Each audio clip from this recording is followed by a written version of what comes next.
Still, পানির বোতল, তেলের বোতল এগুলোর মধ্যে চারা লাগাতে পছন্দ করো, অবশ্যই কিন্তু আমাকে কমেন্টে জানিয়ে দিবে। আর গাছ লাগাতে কিন্তু বরাবরই আমার অনেক বেশি পছন্দ, কারণ গাছ আমাদের জীবন বাঁচায় আর গাছ আমাদের অক্সিজেন দেয়। তো গাছ আমাদের এত কিছু দেয়, বিনিময়ে তো আমরা গাছকে কিছুই দিতে পারি না। তো একটু পরিচর্যা করি, তাও তো একটু ভালো লাগে। আর এইদিকে কিন্তু আমি আরেকটা ক্যারেটের মধ্যে পুঁইশাকের বীজ লাগিয়ে দিচ্ছি, আর ক্যারেটের মধ্যে অর্ধেক বালি আর অর্ধেক মাটি মিলিয়ে কিন্তু নিতে হবে। আর ক্যারেটের নিচে কিন্তু আমি কাগজ দিয়ে নিয়েছিলাম, নয়তো বৃষ্টির পানিতে কিন্তু মাটিগুলো সব চলে যাবে।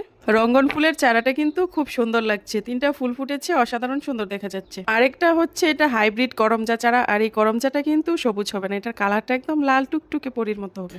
তো একটা একটা করে ফাইনালি আমি সবগুলার মধ্যেই বীজ লাগিয়ে দিয়েছি আর হালকা একটু পানি দিয়ে দিয়েছি। এখন কিন্তু আমি সবগুলা ঢেকে দিব, কারণ বৃষ্টি আসলে কিন্তু নষ্ট হয়ে যাবে।